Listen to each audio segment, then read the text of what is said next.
Well, greetings everybody. Live on audio and, in fact, live on video. Gosh golly, isn't this wonderful? So you think? Welcome everybody. Yes, welcome everybody to MBTV News for the week ending. The headlines for the week ending, as it were. Well, actually, the fortnight ending, but that's another story. 2 weeks. Mm-hmm.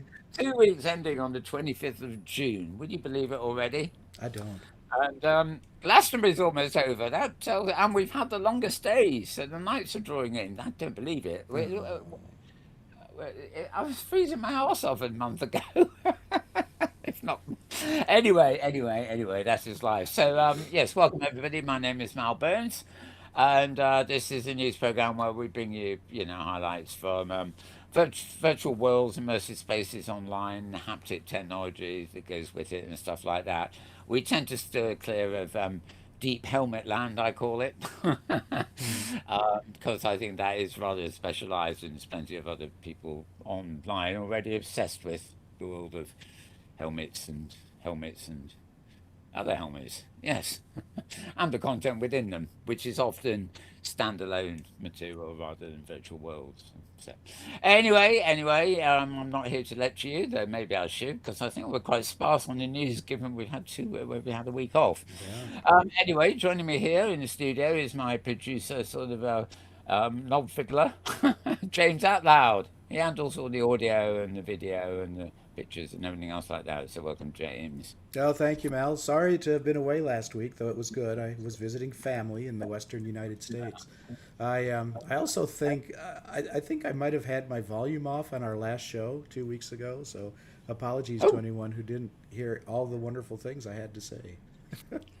oh, that's interesting. Maybe Yeah, I did. yeah. I normally, obviously, putting the titles on the things, I normally test it, but whether I actually get to hear it the whole way through and play Yeah, back, I'll have to yeah, take a look myself, but I don't know. yeah. Well, what can you do? What can you Right, do? right. It's done is done. Yeah.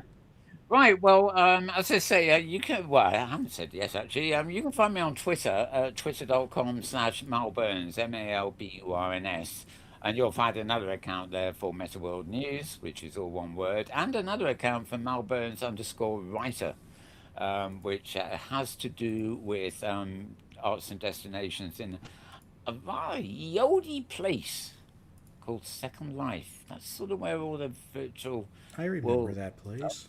started, yes. And I'm mentioning them this week simply because they're now in the middle. They've just started a couple of days ago celebrating their 20th year, their 20th anniversary, which, makes me think, sort of because, I keep looking back on, sort of planning to do talks on the history of, open sim and stuff like that. But then you go back far enough and it overlaps with Second Life. And then before that, you've got Second Life, it started it all really, and it was 20 years ago.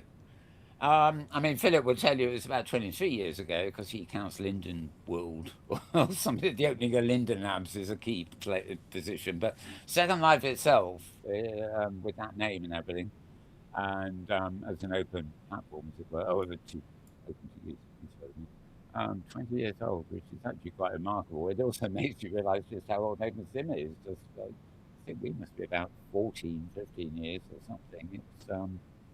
We're not that far behind Second Life. Well, we're a matter of years, yes. But anyway, I'll have to not talk about that now because I'm going to give you the wrong information if I could do the guesswork.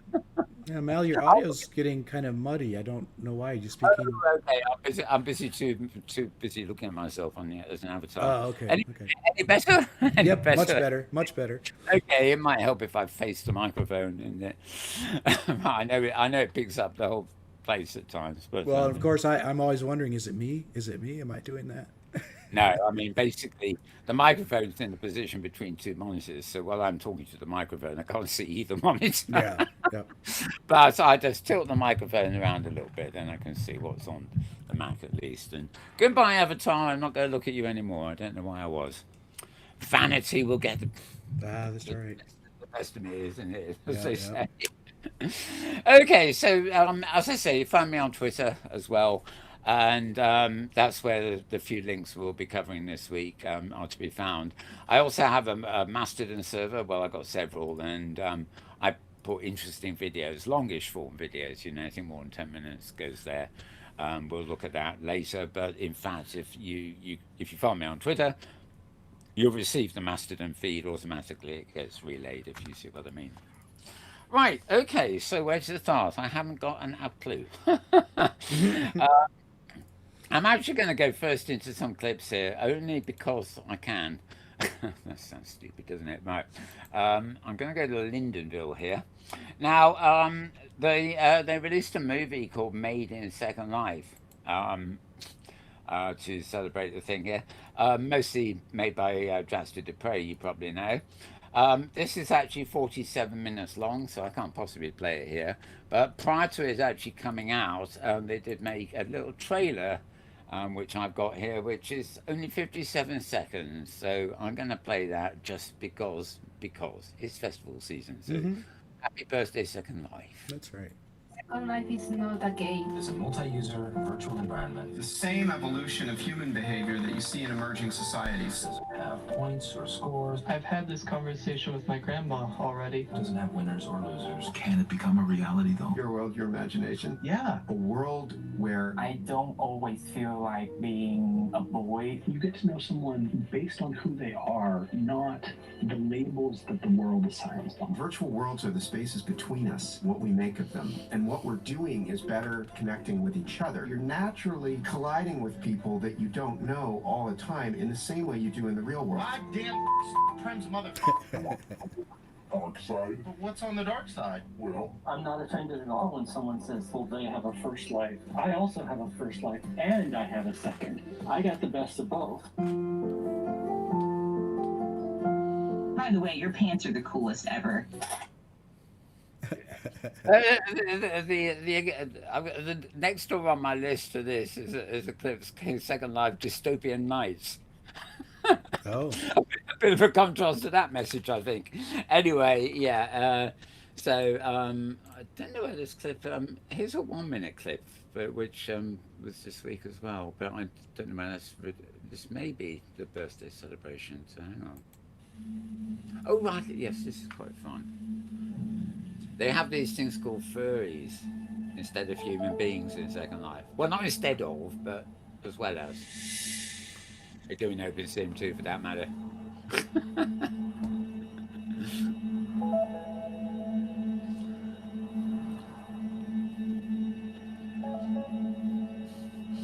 Very atmospheric, I must say.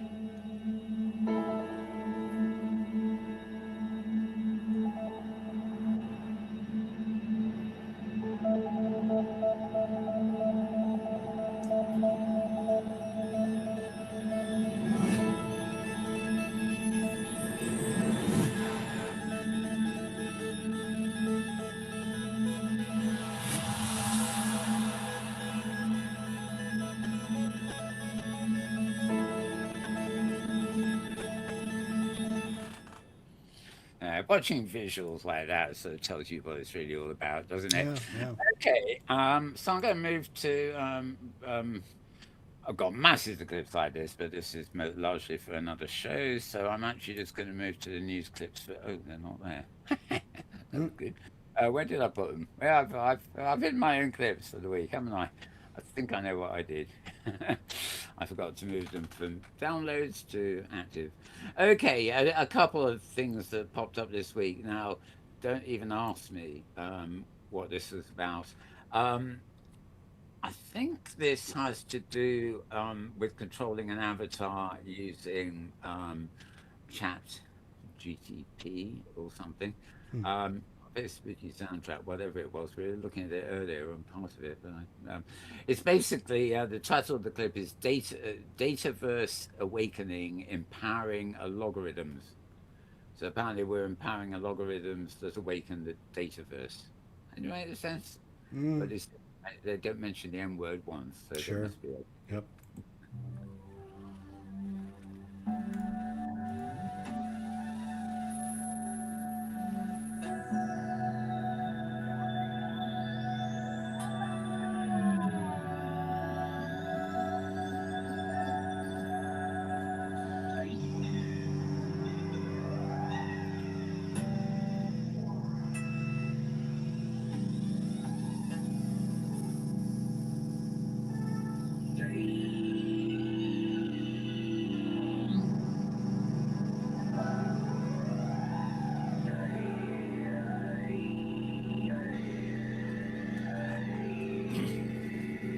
Immersive light. Wow.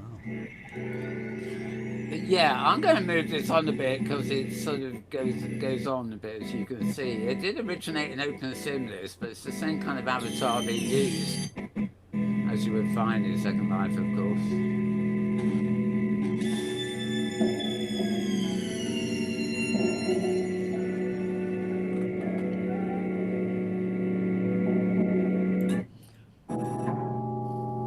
All very arty.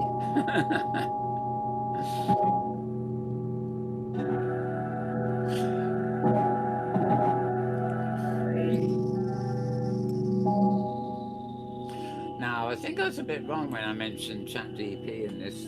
This, I think, has something to do more with the mocap, and I need the context of this. All I know is it was filmed in OpenSim, and you know, clearly the environment's been used as a template for the exercise here. If this is the case, I don't know where my ChatGPT clip has gone to. So, but this is all very nice to look at. Let's go nearer the end. Oh, three of them now. There we go.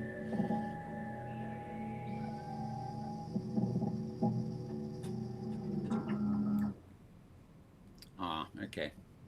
Is there a credit there? Yeah, the credits are coming up now, Okay. so we'll look at those at least. Find out what it really was about. There we are. Music by Glacier. Yeah, she's a Second Life filmer, actually. Oh, So okay. maybe they did do it in Second Life. Music by somebody called Typeworm. Presume it's open source because it played. We haven't had an alert yet saying illegal. Right. Have we? Okay. One more clip here. Get it over with. As I say, we don't have a great deal for you this week, in content-wise. Oh yeah, this is yet another environment called M Squared, and this is one of their welcome films. Again, with a lot of these new things coming out, you do see the commonalities, which you know, were pioneered by Second Life, really. The fidelity of a lot of these worlds has improved over the years. A lot use mesh instead of the old prim structures. And these particular ones are fairly well formed. Lots of them. Yeah. Now, this is actually to do with Improbable, the original Cambridge-based company here. Well, it looks like the Ukrainians have found somewhere to meet that's a bit safer than their little country. Goodness. Yeah. Well, name tags for this reminds me a bit of some of the things that there was one very big event that happened in fact high fidelity at one point. But I don't think it even matched this for size. Oh. So anyway, M Squared basically it's backed by a company called SoftBank, and it's called the M Squared Metaverse, and obviously it's Improbable's technology that's behind that. I'm not quite sure. It looks like SoftBank are financing and backing it. They're using Improbable, who they still call a startup's technology, and Improbable is therefore part of the launch of the world called M Squared, except it's called M Squared Metaverse. I guess they couldn't resist that fucking M word, could they? Sorry, pardon my language. They couldn't resist the M word, could they? But it certainly looked rather good. It really did. Okay, let's move on to something where I won't be swearing so much. Okay. Now, as I said, when it comes to other programs during the week, we're looking through 2 weeks at the moment. The latest one literally was today, or I posted it. Well, actually, I think I posted it yesterday. You can tell with the dates on these things. It's the latest This Week in Exile podcast with Charlie Fink, who's back on it, along with Ted Schillerwitz, Vonnie Abowitz, and what were they doing? They were talking to Carlan Gibbs and John Geeta from InWorld AI. So that actually is a very definite sort of virtual world connection there. This is Voices of VR, which I will. Okay, let me just go to the first of the web links because I always do this, don't you? Only one Voices of VR this week, which is the one we're about to see. But that's I meant to show you this first a minute ago. Actually, this is the other connection with Second Life. It's tangible, really. Wagner James Orr has written a new book called "Making the a Metaverse That Matters." And he's sharing 20 years of virtual world insights with none other than Ken Bai on Voices VR. So that's a nice connection. Okay, Hamlet's made it at last. He's been interviewed by Kent. Actually, I've never been interviewed by Kent. I had to interview him. Maybe I should have it the other way around. I shall think about that. Right, okay. But anyway, a nice little interview there. It's always good to hear Hamlet talking. He's going to be doing another one in Science Space, following up one he did some time ago, actually, in a couple of weeks, I think. But actually, I think he did one before, and it didn't translate on voice. So it didn't sound as compelling as Kent is basically just a good interviewer, so he gets it out of his audience. So just his target is.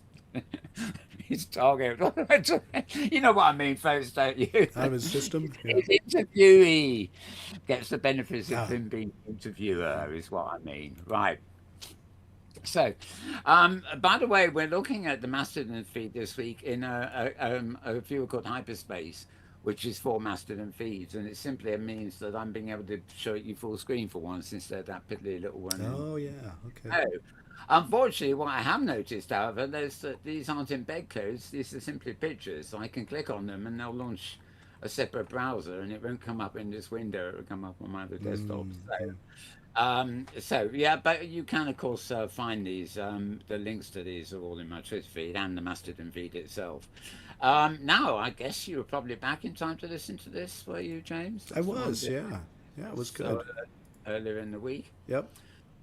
They were, talking about Apple Vision Pro, of course, which was the big news the week before last. Right. But they also mentioned it's a link I haven't actually bothered to put up, but because it almost disturbs me. But of course, Meta's Quest, Meta being the M word, the 4-letter word that used to be Facebook. It's Facebook. The artist formerly known as Facebook. Yeah, Facebook still exists, but Facebook is actually a subsidiary of the M word, if that makes any sense to anybody.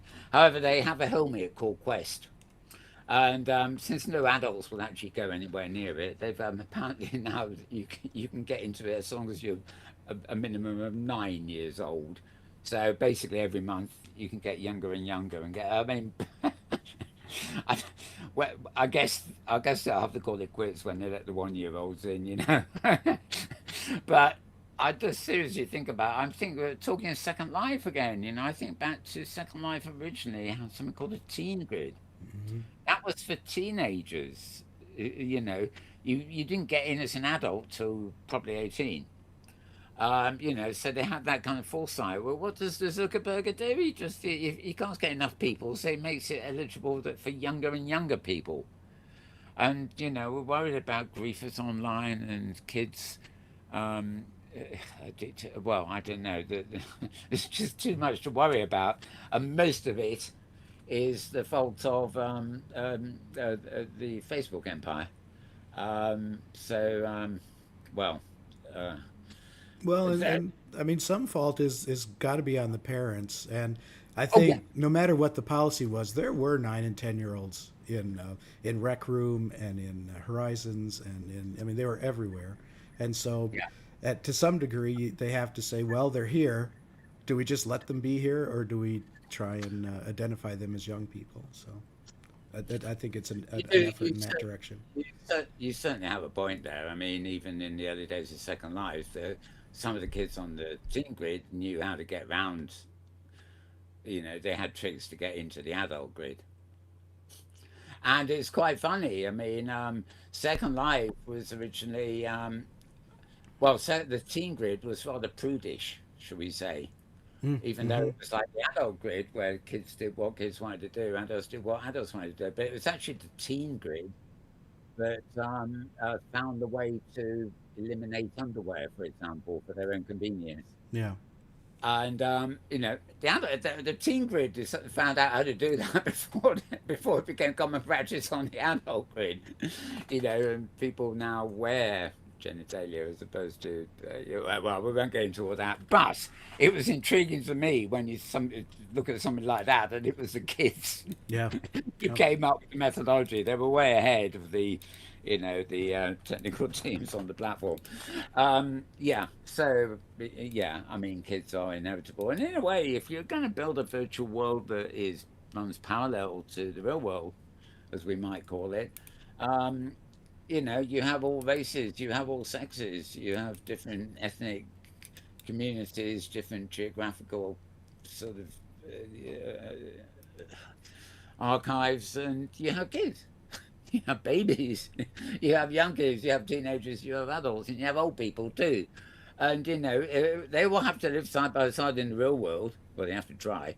So, in theory, they should in the virtual worlds too. And I actually get annoyed because I see religions, subscription, afterlife subscriptions, and politicians of certain size really taking advantage of the exposure they can give themselves in virtual worlds and then promote themselves falsely as somehow pioneering something and then getting more followers from that illusion of the pioneering, the pioneering church or the pioneering political party, whatever it is. And, there are aspects where the old visionary and as the old hippie, if you like, says, we don't want the virtual world to be like the real world. We want it to be the alternative to the real world. But one way or another, it all shakes hands with each other. And when you look back, and again, I'm mentioning Second Life a lot today, obviously. Look back the early years there, it was wonderful. We used the M word for the vision of something that could be, and it's nothing like that now. The pioneers have all moved on to other things, but some of them still, including myself, still pop back now and again if we can get in. I'm talking about lag, not. So Mal, did you watch the whole VR download program? Oh, no, and I can't click on it without going away. But yes. Well, I thought the most interesting was Ian's recounting of his experience at the Apple event, revealing the Vision Pro, and it was really fun for him to talk about getting on the campus and the process of how they revealed and explained that headset, and it's a good story. Yeah. He gave the same story. He was a guest on Between Realities. Oh, he also gave that recounting there. Yeah, it was really good. I enjoyed that. I remember 2 weeks ago I mentioned that, and Yeah. you would have to check that one out. Yeah, so yeah, it's very good. I mean, there are lots of people have been fairly positive about the Apple Vision Pro thing. I think so. I mean, Yeah. I think it's still a great thing. I mean, a lot of people have been questioning the Pro sort of thing, but I actually think that's quite deliberate. It's like bringing out an iPad Pro before the iPad. Yeah. I bet you there's an Apple Vision range of products coming that won't be Pro editions. They'll be cheaper and slightly more limited, but going first with the Pro opens up all the opportunities at every level, kind of thing. And it's well known they make a pair of actual glasses too, which were always going to come second rather than first. So yeah, we'll see what happens. I'm not going to be running out to spend $3,500 Nor I. on the first version, but if it proves it's worth, I mean, I'm still more into getting the glasses that just turn all my windows into a big screen around me. That's actually all I would need. But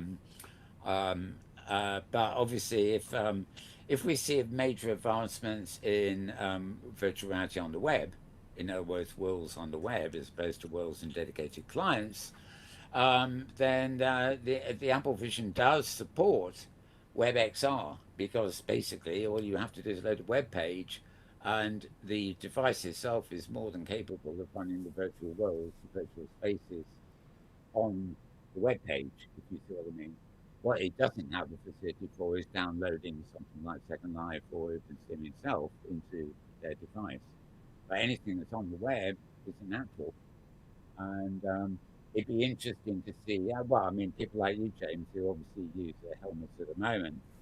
Yeah, you go into what's that new station one that's having you upgrade? Yeah, your audio's gotten muddy again, Mel. Oh yeah, I'm leaning back. It's the heat of this weather. It's I'm Ah, leaning. okay, okay. I'm reclining away from the microphone, basically. Yeah. The oh, I forgot the game you play. I know, and I'm in it too, but I can never get anywhere with it. For Well, anyway, it's virtual reality and it's a client. You get it from Steam and Hmm. whatever. But in your headset, of course, you have hand tracking and all this other sort of stuff that allows you to maneuver and navigate. Whereas if the day comes when a WebXR application is that good, then you'll start to get away from needing a mouse or needing hand tracking or anything. You'll just be gestures, voice, and what was it? Gestures, voice, gestures, and basically the whole thing operates without the need for a mouse or keyboard or anything. You can pull Right, keyboards up right, or the screen. controllers, right? Yeah.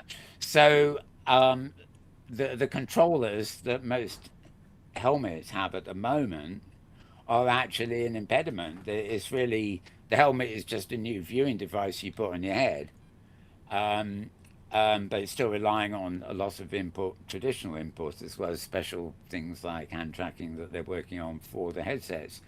But Apple seem to have bypassed all that completely. They've just built it all into the new headset operating system, and depending on availability of apps and experiences on that system, you know, who knows? I mean, Yeah. I was looking the other, if I want, a decent Apple Studio these days. I mean, well, they cost about £50,000, I think, fully kitted out with 96 megabytes of RAM, gigabytes of RAM. But the Apple Studio, which is a step up from the Mac Mini, even the basic version of that costs 5,000. And if you want to kit it out with more than 16 gig of RAM or stuff like that, um, you have to pay more. And the Mac Studio does not include a monitor. You have to buy the monitor separately. So you're talking about probably 7,000 or something to get a sort of more or less pro level Apple system. So this Apple Vision maybe 3,500, but it's not even as expensive as a fully fledged normal Mac these days. So put it in perspective, it's a lot of people will think nothing of paying that money, and it will be those people that decide whether it's a waste of money or not. Right.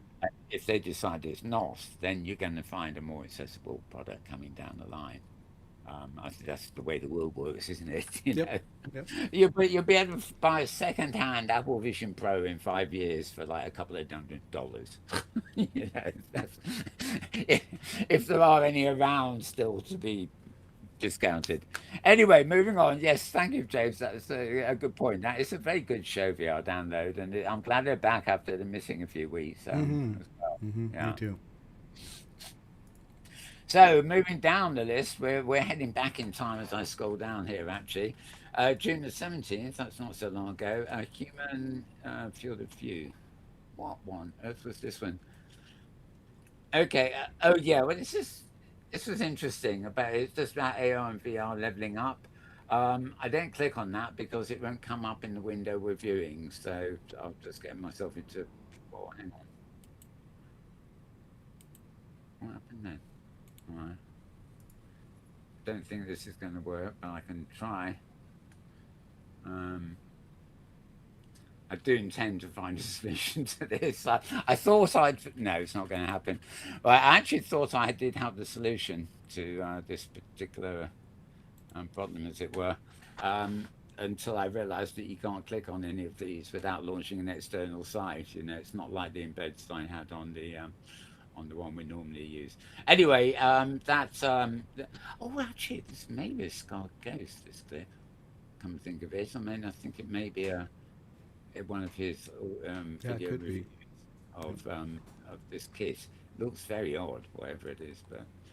the world is made of, old kid. Okay, so as you see, very little this week. We're now back on the week before. And this is, again, the Week in Excel podcast. And I think, I think it's the week before that Charlie wasn't in it. So this is featuring Dr. Simon Taylor, R&D officer, and Kirk Ewing of CF and GM of Zapbox. That's a handful, isn't it? So Zapbox basically are the people they're talking to on that one. And it was the previous one, in fact, that they actually covered the Apple product as well. So again, we are covering 2 weeks here, so I'm carrying on down here for a couple of things that we haven't mentioned before. Gatherverse news, a lot of things coming from them, but not all of it is of extreme interest. Worthy of following them though. So if you click through to YouTube to watch something like this, put them on your, your likes or follow list or whatever. This is it artificial intelligence or is it real? It's a sort of discussion on the AI business, and two reporters and their executive producer discussing everything there. That was actually on June the 16th, but what you see in front of you is actually an embed code for a video recording. And there are a lot of other video recordings from them on their channel. F Reality, again, they actually posted one this week, and much to my horror, they've gone for the new look. It's like a vertical YouTube, but it's not like a cell phone thing where it just takes up a bit in the middle of the screen. It's vertical. It's the same width as a normal video, but it goes down like a web page. So you get all these gigantic windows. Now, even on YouTube's own site, it looks a mess because you have 4 people speaking, and the 2 people on the bottom part have already got their heads chopped off from their shoulders, and anybody else beyond that, you've got to scroll to see them. And it rather defeats the object of a video. You want all the participants to one way be encapsulated, like on a Zoom call in a window. Now, if you switch to a close-up of one of them who's talking, fair enough. But how YouTube are going on about sort of working with television. How on earth do they think a television set is going to display a video that goes downwards like a web page into the floor? And why F Reality are actually doing that, I don't know. But this one, as far as I know, which was not this week, there was one yesterday, which is one of the ones I'm talking about. This one, I think, was normal format, if I remember rightly. So Between Realities, another program I rather like. The presenters of this have been appearing in all over the place in other people's shows too. This week featured Demo Akiro, a king of cinematic gameplay and trailers. So Series 7, Episode 6 of their program there. And of course the previous one for this actually interviewed, as James said, what's his name? And Ian. Yeah. Ian Hamilton. Yeah. Hamilton, that's it. As in, Linda Hamilton. No coincidence. Yeah, Linda Hamilton. Yeah. Right. And Alexander Hamilton. Throw them all in. Yeah. Linda Hamilton was in Terminator. Yeah, I don't know. It's word association, isn't it? It's like the tape before I came on air. I spent hours and hours trying to remember the name of somebody I knew years ago really well. Oh, right. Me too. So embarrassing if you were in public. I was just sitting here at home trying to think, what was her name? Yeah. I did eventually click, hours later. I thought, oh, of course it's. She was. Anyway. So Ian Hamilton was on the previous week's one there. What else? One from All USA. All the stuff from All is now available online. Even the smallest little side event was filmed and is now available online. This one is the chat from X-Real on the main stage, looking at consumer AR. But there's a lot to follow through if you go to YouTube. The All side there, you'll subscribe. You'll see there's hundreds of videos you can watch. Yeah, VR Crewcast is this collaboration between a whole lot of VR podcasts, and the guys from Mixed Realities are in fact forever in this show too. you know, along with this is more like the top class of fans of VR. So it's between realities is much more their own sort of semi-professional thing, whereas here they're taking part in the anarchic community of, well, Georgie, you see. Of course. Right. Oh, yeah. Now, another one from Gadaverse looked at ethical conversations, ethical considerations for VR, AR, etc. And this was, as you can rather see, a rather big, long discussion. All these various people were in there. Quite a few familiar names there. Quite a few that aren't familiar either, but for that matter. But anyway, a major discussion looking at ethics in the inverse. And another one here, let's see, June the 10th. This would actually be about the time of our last show. That makes it 15 days ago. Okay, so I think we've got back as far as we can get this week on that. So I'm going to put that one away.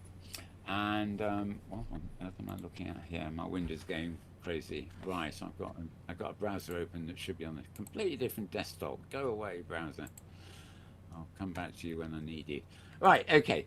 So, as I said, we were looking earlier at Voices of VR. So, quickly going down my list of websites that I've just tagged over the last 2 weeks, in fact. One is here at the Guardian newspaper in the UK here. It's theguardian.com, theguardian.com.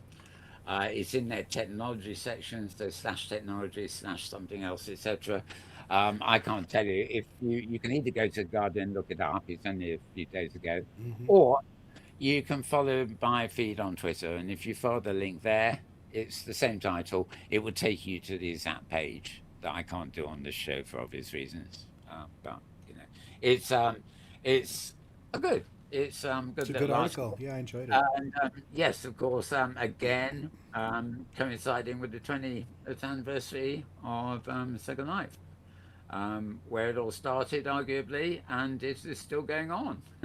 And of course, they go back to 2006 with 5,000 IBM employees. You know, some of the big companies really were quite adventurous back in the day, and well, you know, I still know a couple of people from IBM who were part of that whole thing, who I would never have got to know if they hadn't been coming in. And they came to our Twitter meetups and things like that. Very good article. This you've read it, James, so maybe you're better placed than me to comment for once. I just enjoyed it. If your throat is up to it, yeah.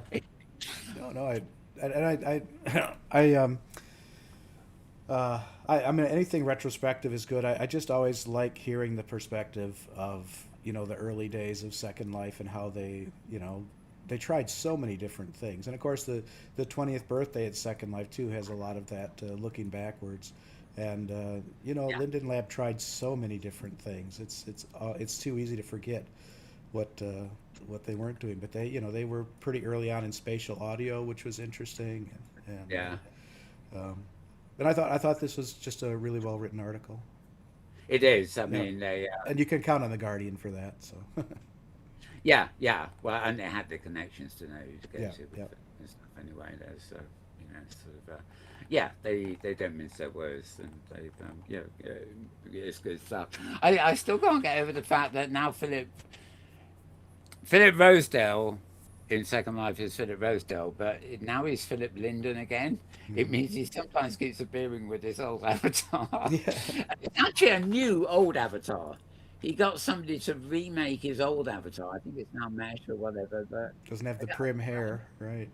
Particularly, it's probably a Mesh now, but it's the actual look. And of course, it was the Rolling Stones logo on his T-shirt. It's not quite the same anymore. Right.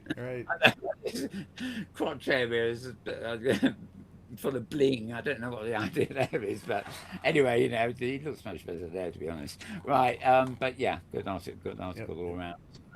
illustrations and stuff. It's a big article too, so Big article, right? you'll find that at the Guardian newspaper.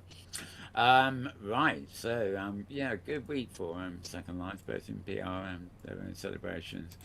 Okay, RP1 has unveiled a public demo of its metaverse technology platform, capable of scaling to billions of people. Feel about the M word, but I guess if they're going to use the M word, they might as well make a claim that sounds a bit more suitably absurd. This was 10 days ago, this release actually, but provider of tools, open source client-side architecture for the M word and virtual experience unveiled the first public demo of its back-end technology. The company claims to offer the ability to bring together 100,000 unique individuals into a single, near infinitely scalable and persistent virtual experience. Brackets, scalable to billions. Gosh, canonically. Right. Yeah. Gosh, canonically indeed. Whether you can move from one experience to another without moving ecosystems. Well, that figures if it's a single world. Accessible on any device.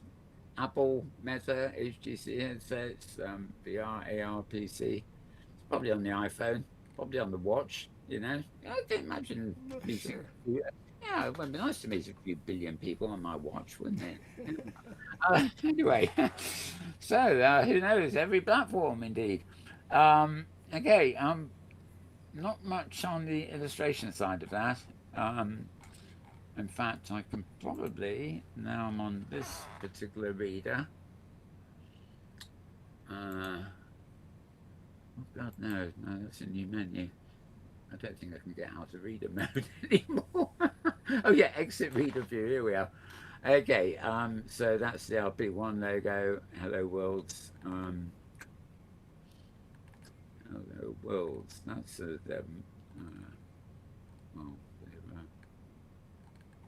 sorry, yeah. Okay, it looks like they've got a video there. If you really want to. Oh no, that was a replay of them trying to talk it or. But yeah, this seems to be one of these things where organics have actually got a bit of news. They put it up, but there's not really, you know. I think the company are busy promoting themselves rather than showing off any actual usable product.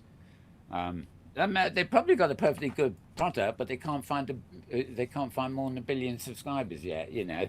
And how do you show off billions of people if you can't find billions of people to stick in it? Major problem, that. Anyway, they're probably working on that one. Right. Moving on. God, I'd be flippant today, aren't I? Okay. Metaverse hype stalls while VR, AR technology advances. This is a website called TechTarget. Oh, I forgot what site that was on. Sorry, I've gone and closed it. Anyway, I think you'll find the link to that on my Twitter feed, obviously. Okay, this is a site called techtarget.com, TechTarget.com. And they're saying that the metaverse hype has stalled while VR, AR technology advances. Well, this is kind of interesting. And actually, I think it's one of the good things myself. I'm really fed up at the abuse of this thing called the M word, you know. And it does seem that finally all the hype and, you know, stuff about the metaverse is slowing down or stalling.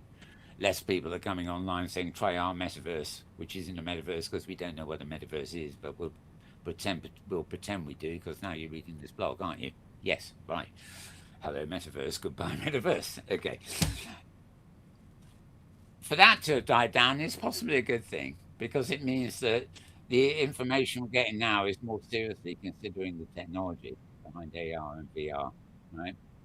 And those advances go way beyond any given virtual world or any, you know, the virtual reality experiences, whether they're on screen or in helmets or at all points in between, plus AR and XR and all that, it's part of a general sort of thing. It really defies the name. It's just unfortunate that the name metaverse has lingered and been applied to it. I still think of any metaverse, if it was, to be the idea of the avatar-filled worlds where we can move and shift into.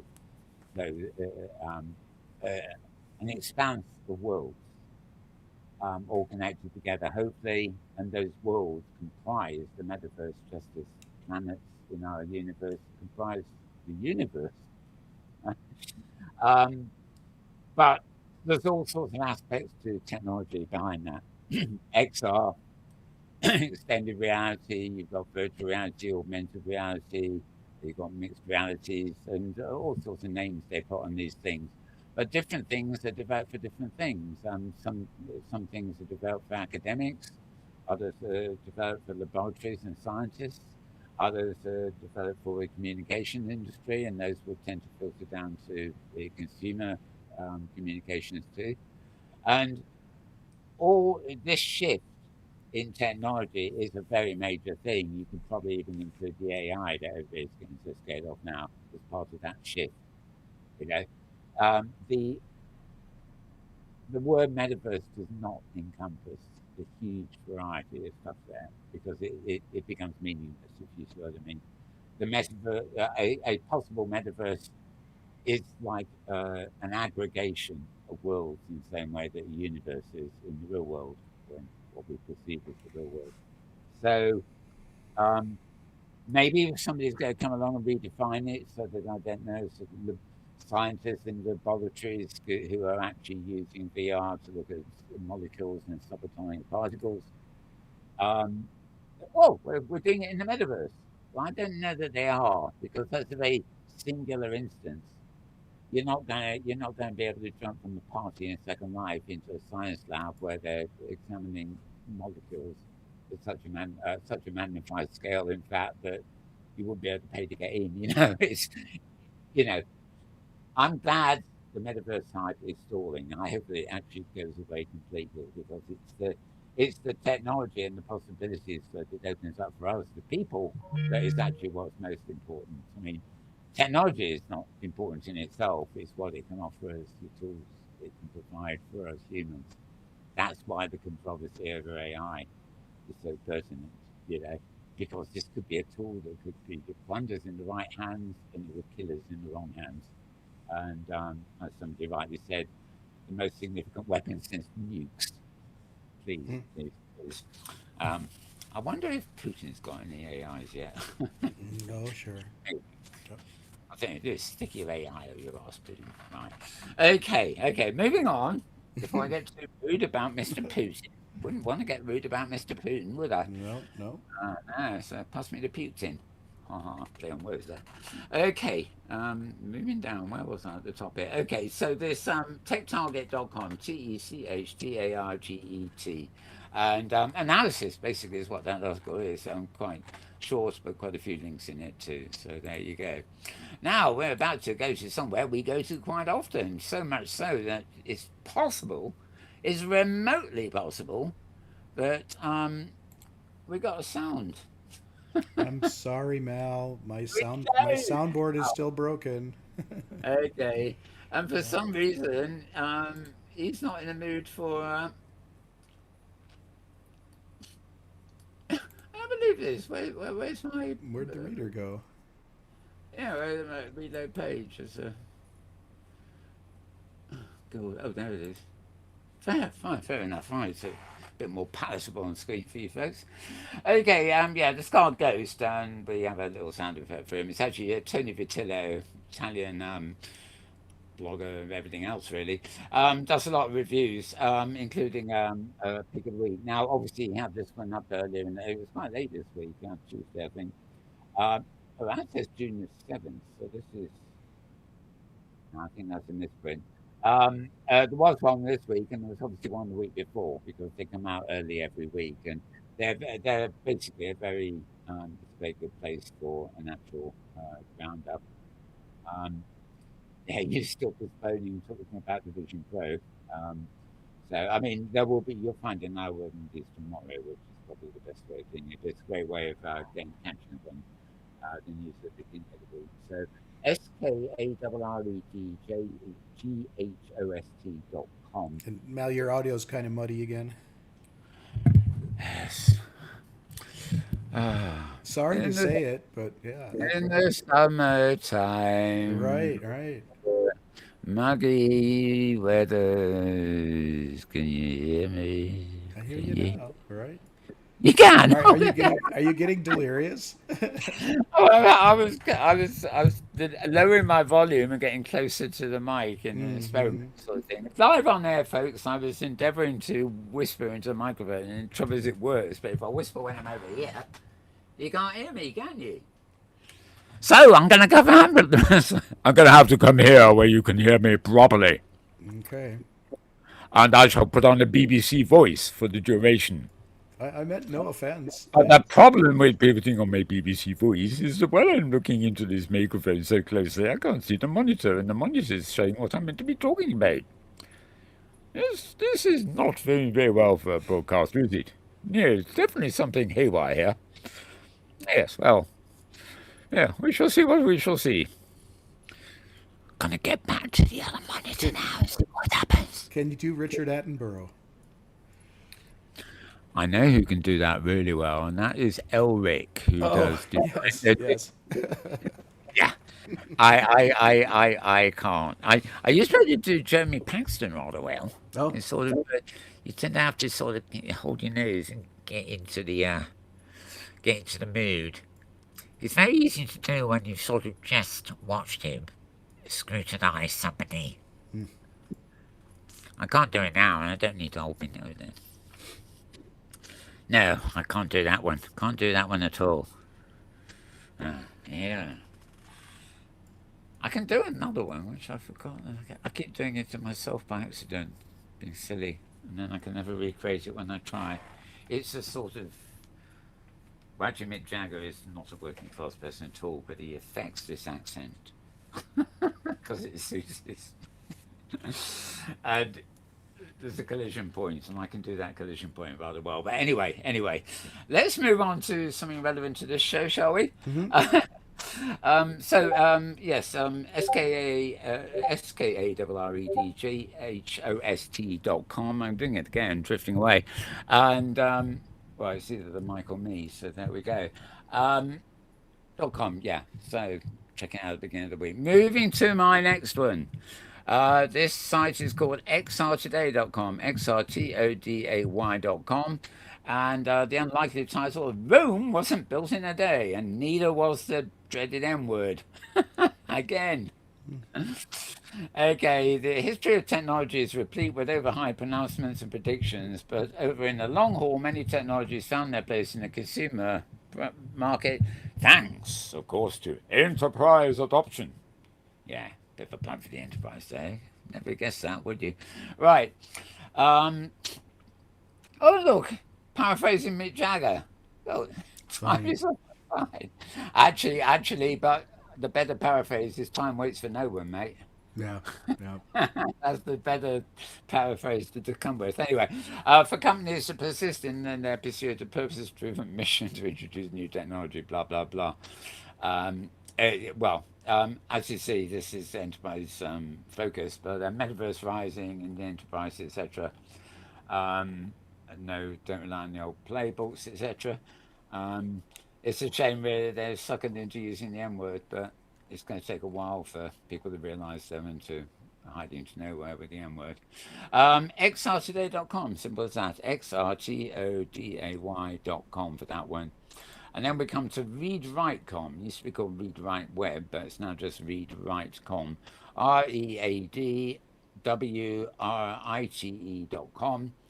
And yeah, fascinating stuff, this one. The Great Activation. Will they make a movie, I ask? Right. Building a bridge from today's physical world to tomorrow's virtual world. Now, if you thought I'd gone down the rabbit hole a few minutes ago, it's just caught up with me again, hasn't it? Okay. All right. This is the ideal. I don't think it can really happen, but as a metaphor, if you try and visualize that, a bridge from the physical world to the virtual world, or plural, that interconnectivity is what it's all about, because if we can meaningfully use virtual worlds and simulations as meaningful tools, we've got to have a bridge that we can cross to get to them, don't we? Bridges are abstract by nature. There's, people used to describe Great Britain, where I'm broadcasting from, as a bridge between America and Europe. In fact, it's nowhere near America, it's just off the coast of Europe. But Americans thought of it that way because we had a language commonality, and it was an obvious place to jump to before you jump to Europe, kind of thing. But also, language itself is a bridge, isn't it? So, when you learn another language, you're usually doing it, the person you're learning it with is providing the bridge, if you see what I mean. So, computers themselves are tools. All the software we use are tools. The online worlds that actually will are a mixture of software and server combinations are also, in some way, tools. And at the end of the day, we've got to be able to sit down or stand up or maybe even not go anywhere near a piece of technology that we can see and transition from what you might call the real world to the virtual world. But the purpose of that transition is utility. It's got to be something we want to do, or it's got to enable us to do something, go to work, go to a concert, play a game, go to play, as it were. And it has to be as seamless as possible, because the moment it really becomes seamless, the more that bridge is there, but invisible. So, temporarily terminating the rabbit hole until next week. This post sort of kind of goes into that kind of territory. I like the title more than actually reading the article, but nevertheless, it's it's a good article. We're still getting a lot of people writing about NFTs, financial tech and stuff like that, and getting it stuck into the virtual world or metaverse arguments, which I think is a real red herring, but they will do it. Obviously, it's in the vested interests of finance people who want to promote things like blockchains and Ethereum and Bitcoin and all that stuff. But they're reaping what they sow these days, and whether they should really be so keen on promoting it, I really don't know. Also, it's not in this in my schedule here, but there was a major call on Friday. The British government here, rather under the radar, to the major news actually, passed some legislation. I think it was on Friday, under the radar, which actually seriously affects anything to do with digital currencies. Um, um, I won't say for better or worse. Let's just say they're sticking their nose in. And when the government starts sticking their nose in, it normally means Hinderanceville or the Hinderverse. Now that's a good replacement for the M word, Oh isn't it? my! Oh sure. The Hinderverse. What do you think, James? Should we invent? Should we invent the Hinderverse and then sell it to every government? Go for it. Get your trademark. Yeah. Okay. Join us next week for Hinderverse News. Right. That's okay. I'll see if I can run with that one in some way, but I won't do it now. We'll be here all night. Okay. So yeah, as I say, quite an interesting article here. We're going to a whole lot of stuff. So, but a lack of volume of articles this week, but actually quite a lot of really pretty long, interesting ones. That's what we're seeing here. So let me just remove these ones that are and yeah, not long to go now. Right, the Great Activation. So yeah, you'll find that at readwritecom, readwritete.com. And putting that one away. And guess what? We're back to Apple Vision Pro. I actually thought this was very interesting. Most of the art you saw there reported on this, roadtocr.com. This, well, actually, this is a similar article, I think, on this week or so ago. Whether we can include it on this show, I don't know. This is only 5 days ago from Ben Lang. Basically, in fact, I mentioned this earlier anyway. Basically, the browser, be it a Safari or any other browser that will be available for the Apple Vision OS, will fully support WebXR. So fully immersive experiences that can be used in a web browser will be usable in Apple Vision, and all reports are the Apple Vision will be the perfect place to see them because the web page with the world on it or whatever will be far bigger, and and the navigation methods that the Vision Pro uses will be what you use to navigate an XR web page. So imagine you put a helmet on, and so instead of having a mouse now, you just point at something, or you swipe, like you swipe a flip book and things, or you actually talk to it and say, "Next page, please," you know, all that stuff, or "Take me there," and you point at where you want to go, and you do "Take me there" is on voice, so you use the mixture of pointing and voice to maneuver. The future is wide open, as they say. Okay. Yeah, Ben Lang, good journalist here. He doesn't publish as much as he used to, but Road3R is still there. So ROADTOVR.com for that particular little piece. And moving on down now, the VRARA is, this is actually the VRAR Association. I can never get my hands around the handle of VR. The letters don't make one word that comes off the tongue easily enough. They have chapters all over the place. I used to actually go online with them for a long while, but they didn't really have chapters in those days. But then they tried to talk me into, summarising news for them for free, and wasn't having any of that. They've got very big. They're like an international VR and AR association now, and they're actually sponsoring. So they've also got Rich too. The Economist Impact Enterprise Metaverse Summit, which is also going to be here in London.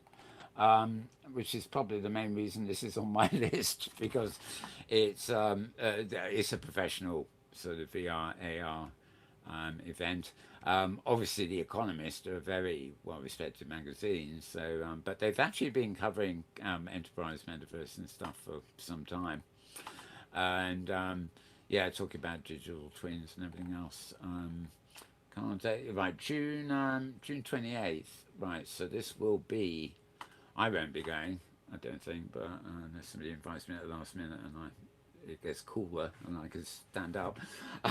I try to think, this is Wednesday, hang on, 26, 27, 20. Yeah, that's Wednesday and Thursday this week, if you're in London here. And I can't for the life remember when it is. I think it's down at that place near Westminster, the big exhibition hall near the Department of Trade and Industry. But it doesn't tell me here. You have to follow the links on this. What you want is www blah blah. Don't know why they still use that. THEVRARA.com, and if it's in their section called Blog 2. Don't know how many blogs they've got or need, but you can find out. Right, this week in XR, we're back on this week again. A couple of days ago.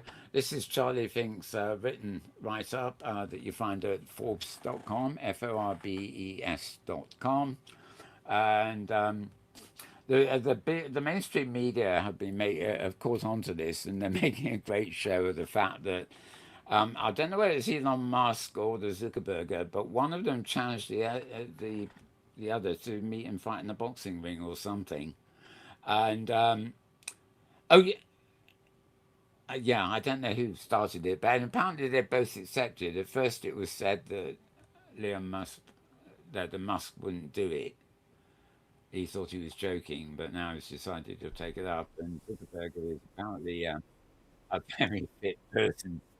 You don't want to get into a ring, let's put it that way. So I think it's a fast. I'm sure the major CEOs on the planet want to get into a boxing ring or I think they call it a cage or something, and they're going to fight it out there. Cage match, yeah. What is the world coming to? I thought, for some reason, I read that it was prompted by Facebook announcing Threads. Have you heard about Facebook Thread?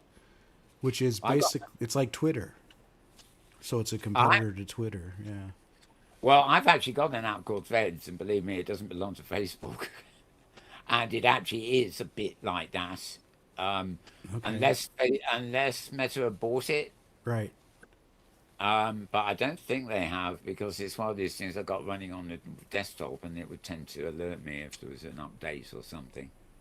I haven't been making much use of it, but I've actually had it for a good few months. I mean, basically, unless there's an alternative to or a complement to Twitter and a complement to Slack, but that's it. It's in the name, Threads, and Oh, yeah.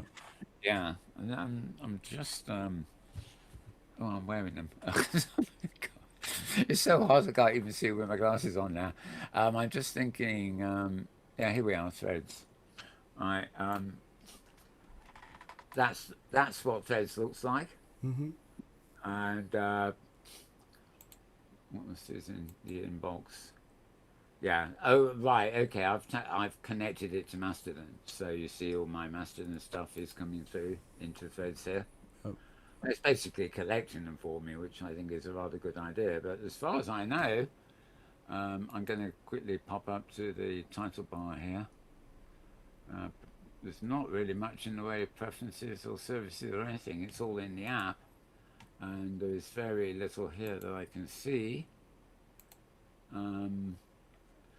Yeah, it's more like Slack, where I tend to open up all these sites. Unfortunately, when I send memberships to James, or those are all people, they never accept them, so I don't know why I bother.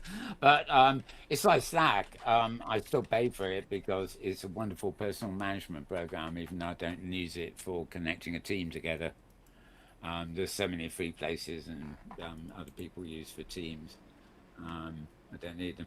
But this, yeah, I mean, flicking through it here, here we are. Mal Burns available.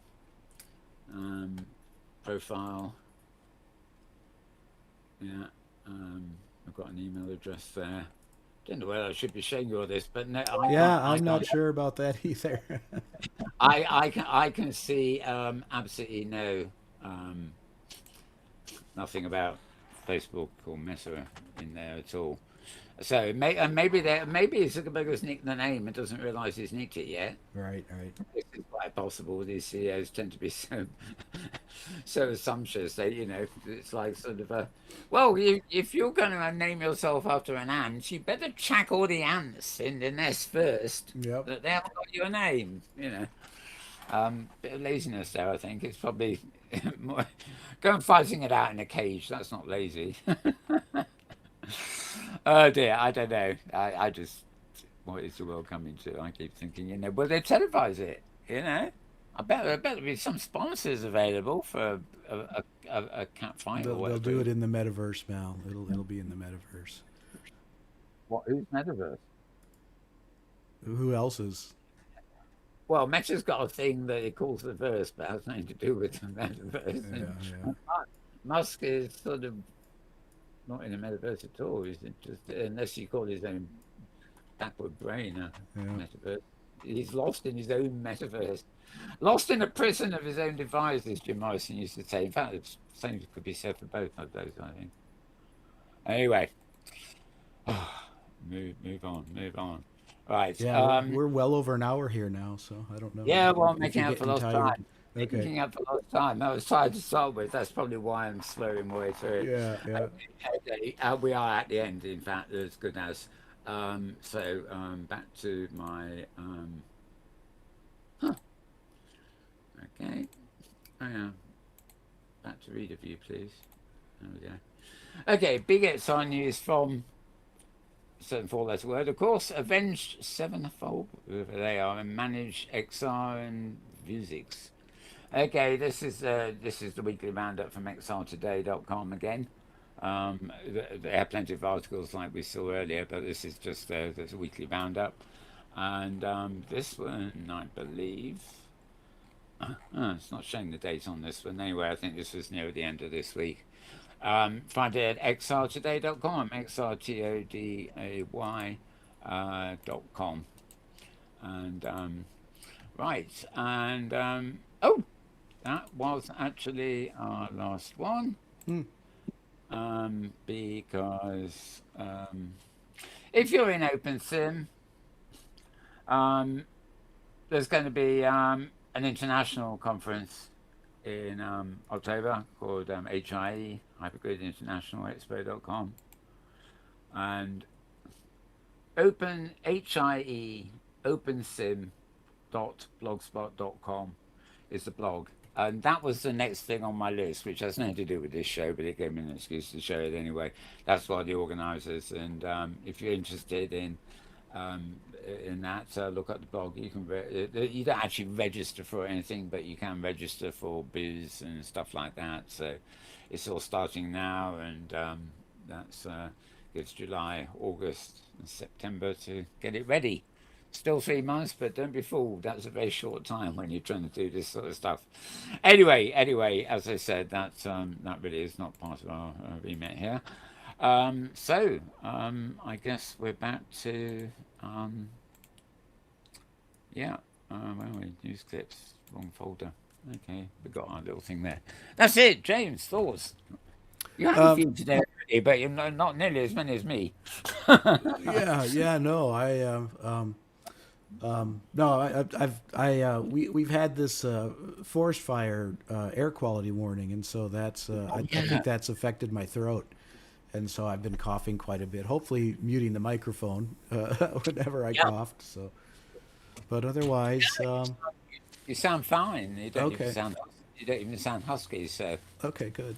Yeah, so I've heard from a lot of people that there's quite a bit of VR hardware news, but there's not been a whole lot of other news since Apple's announcement, I think. So yeah, Apple's taken the attention on that front, as we expected.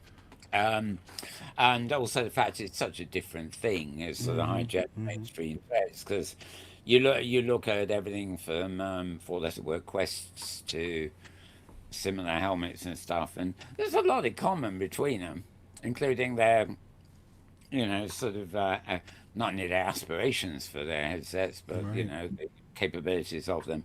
There's variations, hand tracking and eye trackings and different things and fields of view and blah blah blah.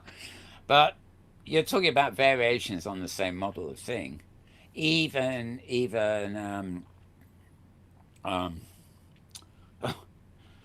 Magic Leap, who are probably the most different in that area, still have more commonality with the helmets. The Apple thing, admittedly, its form factor at the moment is still a bit of it, more of a visor, I suppose, than an actual helmet. It's surprisingly lightweight, apparently, although the questions about batteries, time, and things are raising their head. But the thing is, you are genuinely putting a new type of Apple computer on your head. It will have to be as lightweight as possible. The idea is you actually move into it. So it's not like an enhanced experience of what you already know, as in, you can now play our game in a headset. It's actually almost all the compelling stuff about this will be being made by developers now who know what they're dealing with. As a I don't know, it's not the same experience just from the description. That should be very obvious. You're already getting Zuckerberg saying, "Oh, I hate it." Well, you'd expect him to hate it, wouldn't you? But that's just, it's sort of you can't cope with. You can't put into words the disruption it means for his helmet. Oddly enough, the inventor of Oculus, Palmer Luckey, is one of the big proponents of Apple's system. Now he's seen it and tried it. Yep. And of course his Oculus is what Meta bought as their contraption. And, it's still basically an Oculus at heart. They've just, tweaked it and made it cheaper over quite a few years now, actually. So, I don't know, but you are right. I mean, I know we've been long, but I don't tend to like to focus too much on the technology, either here or elsewhere. I'm much more focused on what the technology is empowering one to do. So I like the idea that this technology allows me to go into a virtual world and interact with it. I like the fact that technology allows me to be all over the place in something like Discord, and all over the place in news, RSS feeds. I like the fact that it's all possible. And when it comes to the haptics, I've got a helmet somewhere. It's not a modern one. I realised I wasn't going to be wearing it very often, so I can be bothered to get a modern one. I've got a little device here called Leap Motion. The first version, there's a new version coming out, which it runs in my tray, and if I actually configure it properly, I can flip pages by just flipping them with my hands, like I was flipping through pages in a magazine. But that only works if I got something that's formatted like a magazine open, which isn't every day. Web pages go down into the floor; they don't flip like flipbooks. So, although I've got a better device, but it's not a mouse. It's like a mouse that has a scroll wheel, and I can scroll up and down pages easier with that than I can do by flapping my hand up and down. Because I don't know, there's a bit of lag between me flapping my hand down and waiting for the page to scroll down with it. But they're all. All these haptics are wonderful, but they're far too many of the same thing or variations on the same thing. You always have to wait to see how things are going to pan out. I mean, just go back to old technology, so Betamax and VHS videotapes before everything was digital. Betamax was so much better than VHS, relatively the same price structure as well, but it lost the war to VHS, which I don't know resonated with consumers more, even though it was a crap product compared with the Betamax. So you never know who the winner's going to be and whether the winner's actually going to be the one that you might say deserves to win. So we'll see. I mean, maybe Apple will deserve to win the headgear contest, but maybe they won't, because they may be the best, but the mass market may end up taking something different. So who knows? I think we better put a title on this show saying "Return of the Rabbit Hole." Yeah. Something. You warned me about this a few minutes ago, and you got me started again. It's gone deep, right? Yeah. Normally, I have a nice sturdy cup of coffee before I come in here to focus me a little bit, and but the heat here is pretty intense, right? It's very hard to actually concentrate. I can rabbit all night, but to actually frame it all and be very concise. So it makes a change. We were making out for 2 weeks after That's all. right. That's right. So double length will do it for once. Yeah. And maybe next week we'll have so much news that all you will get is a amphetamine-driven rant. There we go. Right. Instead of a heat wave-driven collapse. Yep. I'm just relieved I remembered how to stream. So there we go. I'm just remember how relieved I am to be able to sit and open my eyes properly. Wow. I know that my glasses aren't working. My eyes are watering. I think it's like hay. It's like the hay fever kind of thing as well on top of the heat. So yeah, it's because I can't read anything out to you that I'm doing all the rabbiting. You see? Oh, I see. That's Okay. the truth of the That's matter. the truth. Yeah. Anyway, any closing thoughts from you, Jace? Because no, I'm ready to wrap. Yep. Yeah, I'm ready to wrap too. Well, you think I am, so I'm not. I'm going to resist. I'm going to resist. I'm going to just wish everybody. No, that's the other show. That's the other show. Right. Yeah, you see what I mean? Okay, well, we're going to call it quits here because you've probably tuned out anyway, most of you who are watching. But if you haven't, thank you for watching. Hope we've been relatively informative, possibly a little bit too amusing, possibly not amusing enough. And there wasn't no rock and roll.